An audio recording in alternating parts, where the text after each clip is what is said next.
O filme Pânico foi um sucesso de bilheteria. Naquele ano, a assustadora história de terror sobre um assassino mascarado que invadia as casas para assassinar mulheres ficou em 15º lugar como o filme mais rentável de 1996.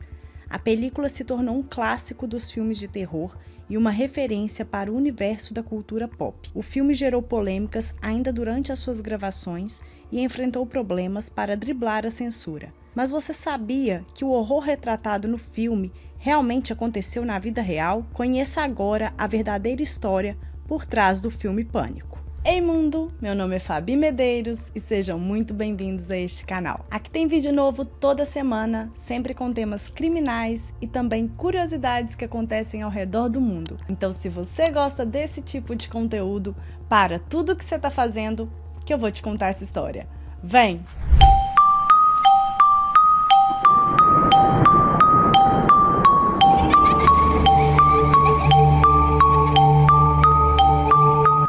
Bom, gente, então para começar, eu preciso dizer que o filme Pânico, ele sim foi baseado em fatos reais. Quando o roteirista Kevin Williamson, ele estava assistindo televisão, era mais ou menos por volta dos anos 90, então ele estava se sentindo cansado ali, começou a assistir televisão, não tinha nada de muito bom passando, e ali, folheando os canais, ele se deparou com uma notícia que estava sendo transmitida por um desses canais de TV, contando sobre um serial killer que estava atuando na cidade de Gainesville, no estado da Flórida. Então, essa história do Pânico, né, toda a saga, tudo que aconteceu, foi baseada nessa história que eu vou contar para vocês agora. Mas antes eu preciso dizer que a famosa máscara utilizada no filme foi inspirada na célebre pintura de Edvard Munch, O Grito, e cerca de 50 galões de sangue falso foram utilizados para filmar as cenas sangrentas dos assassinatos. Vamos então para as histórias que inspiraram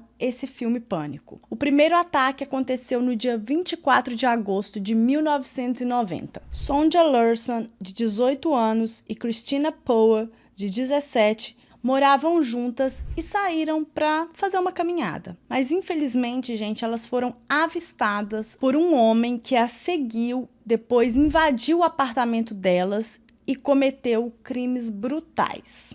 Sonja sofreu abusos e depois foi esfaqueada até a morte. Gente, eu vou precisar deixar aviso de gatilho. Esse caso, ele tem muitas coisas detalhadas que eu vou precisar falar aqui, e eu tinha acabado de esquecer, né? Acabei me esquecendo de mencionar que quem for sensível a esse tipo de conteúdo, eu peço humildemente que a gente se encontre então num próximo vídeo, porque esse aqui realmente vai ter descrições bem pesadas. Bom, durante esse ataque, né, ele, além de cometer o estupro e também as facadas que vieram a deixar ela em óbito, ele ainda arrancou os mamilos como uma forma ali de recompensa. A Christina, a amiga da Sonja, ela também passou, né, por abuso e foi esfaqueada múltiplas vezes até falecer. Não bastando tudo isso, no dia seguinte ele retornou até o apartamento,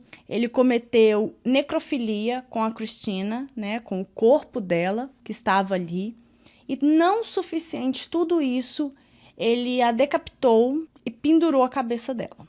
Ambos os corpos foram muito expostos de maneira singular, sabe, gente? Coisa digna mesmo de uma pessoa muito ruim, de uma pessoa doente. Na noite do dia seguinte, mais uma moça foi atacada. O nome dela era Christina Hoyt.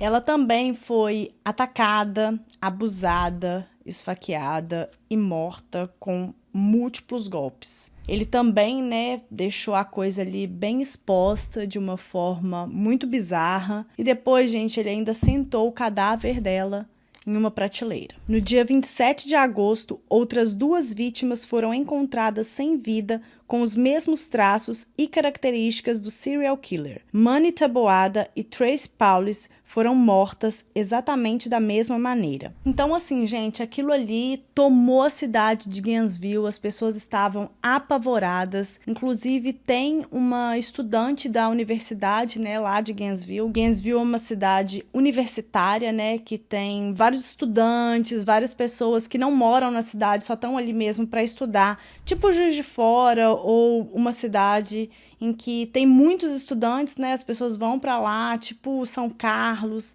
Então, assim, é uma cidade universitária. Então, eles estavam muito amedrontados. Inclusive, uma dessas estudantes, na época, ela noticiou para um jornal que ela estava dormindo com uma faca embaixo do travesseiro porque ela tinha medo de que alguma coisa viesse a acontecer com ela. A imprensa, então, apelidou, né, esse monstro que estava cometendo tantas atrocidades de o Estripador de Gainesville. Então agora, gente, nós vamos para os suspeitos, né? Quem é que ele estava na mira da polícia e estava cometendo, então, esses bárbaros crimes na cidade de Gainesville. O primeiro suspeito foi Edward Lee Humphrey. Ele foi preso no dia 30 de agosto e foi considerado um suspeito, assim, potencial, porque ele simplesmente, gente, assaltou a própria avó, que na época estava com 79 anos. Ele havia parado de tomar, né, os seus remédios regulares, porque ele tinha um transtorno considerado pelos médicos como bipolaridade. Então, ele precisava de tomar esses medicamentos e, na época que isso aconteceu, ele estava sem a medicação. Ele também foi apontado pelos amigos mais próximos que ele ficava muito tempo durante o dia andando de um lado para o outro e sempre segurando uma faca. Edward foi considerado mentalmente instável para ser julgado, mas foi confinado a uma instituição para doentes mentais em janeiro de 1991. Foi quando a polícia descobriu que havia a possibilidade de existir um outro suspeito. Então agora nós temos um suspeito número 2. Bom, um certo dia um homem estava furtando, né, um supermercado, uma grande rede de supermercados em Gainesville, e ele acabou sendo preso. E por conta disso ele foi identificado, né, obviamente. O nome dele era Danny Rowling. Esse homem, gente, após contar a história dele para a polícia, os policiais consideraram que ele tinha uma história, assim, um tanto quanto problemática. E ele virou o primeiro suspeito de tudo aquilo que estava acontecendo ali em Gainesville. Por quê? O Danny contou que durante a infância ele foi várias vezes espancado pelo pai e assim a família inteira, na verdade, passava por essa situação desconfortável porque o pai dele simplesmente ficava muito incomodado porque dizia que a família não respirava direito. Eu acho que ele ficava irritado como que as pessoas respiravam. Eu não entendi direito, mas enfim, foi o motivo que ele contou para a polícia de ter sido tão agredido pelo pai na infância. Ele contou também que desde os 11 anos de idade ele tinha o costume de se automedicar e ao mesmo tempo fazer o uso de álcool. Então vocês imaginam o que isso não causa, né? Na cabeça de um adulto já é... imagina na cabeça de uma criança. Contou que foi dispensado da Força Aérea Americana depois de ser diagnosticado com transtorno de personalidade. Assim como também chegou a ser preso por vários roubos em supermercados.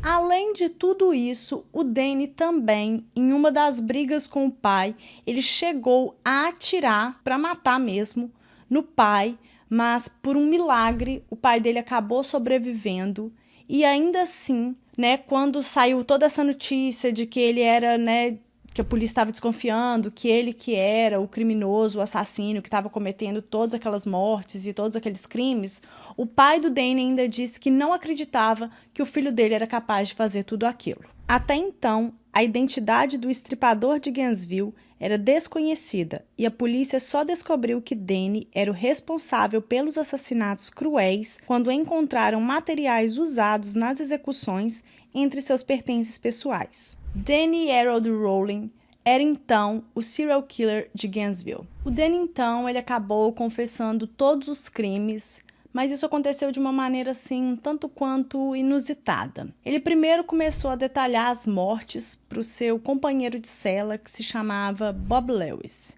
Esse cara, gente, ele foi tão assim importante ali para o Danny que durante o interrogatório oficial, o Danny ele não se comunicava, né, com a polícia, com os investigadores. Ele precisou manter o Bob do lado dele, né? Precisaram que o Bob ficasse ali. Ele cochichava no ouvido do Bob e depois o Bob falava, transmitia nessa mensagem então para os investigadores. Olha isso, gente. Danny também confessou que cometeu um triplo homicídio em Shreveport, Louisiana, em 4 de novembro de 1989. No total, ele confessou ter tirado a vida de 8 pessoas.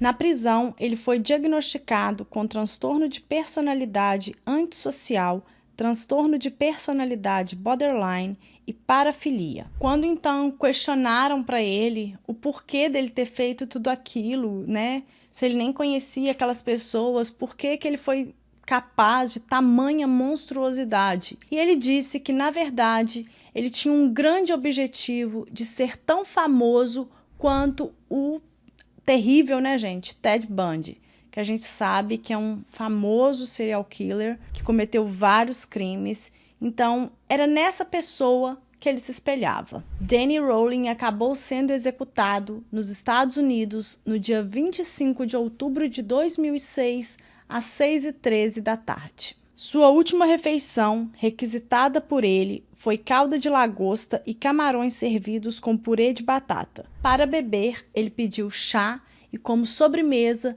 ele escolheu uma cheesecake de morango. Durante seus últimos minutos finais ali, né, os policiais contaram que, enquanto a injeção letal era aplicada, ele não pediu perdão, ou seja, ele não se arrependeu em nenhum momento de tudo aquilo que ele fez.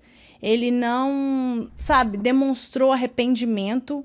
E, na verdade, tudo que ele fez foi ficar cantando uma música que ele mesmo compôs. Então, assim, né, gente? Na verdade, o diretor Kevin, ele foi inspirado pelo medo da notícia. Ele conta que quando ele começou a assistir essa notícia, né, de Gainesville na televisão, ele ficou tão chocado, ele achou aquilo ali tão absurdo. Era uma história que ele nunca tinha parado para pensar que pudesse acontecer assim, porque não tinha uma razão, não tinha nada, era uma cidade universitária e simplesmente começou a entrar no apartamento das mulheres e a matá-las de forma extremamente brutal. Então, com essa notícia horrível, ele acabou, né, pegando a inspiração para o filme de terror que ele queria fazer. Abre aspas. Eu fui ficando tão assustado, relembra Kevin.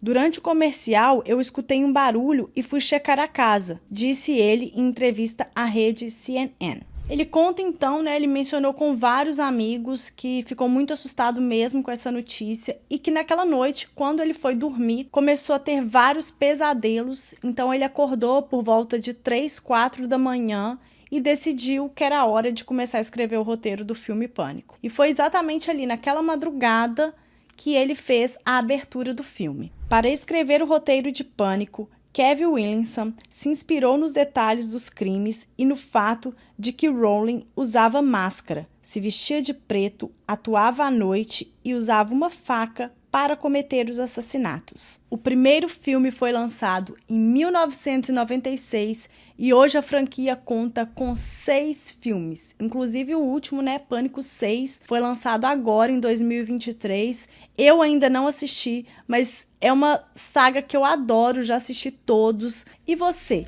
Já conhecia essas histórias por trás do filme? Gostou de saber dessas curiosidades? Me conta aqui nos comentários, porque eu vou adorar saber. Bom, esse foi o caso de hoje, gente. Eu espero que vocês tenham gostado. Se você gostou, por favor, deixa seu like, se inscreva no canal, que é de extrema importância. Tem pelo menos 2 vídeos longos por semana. Então, se vocês gostam, continuem aqui no canal, ajudem a engajar, porque dessa forma o YouTube entende que vocês estão gostando desse tipo de conteúdo. Redes sociais aqui embaixo para quem quiser me seguir por lá. Comenta muito para engajar bastante. E a gente se vê então no próximo vídeo.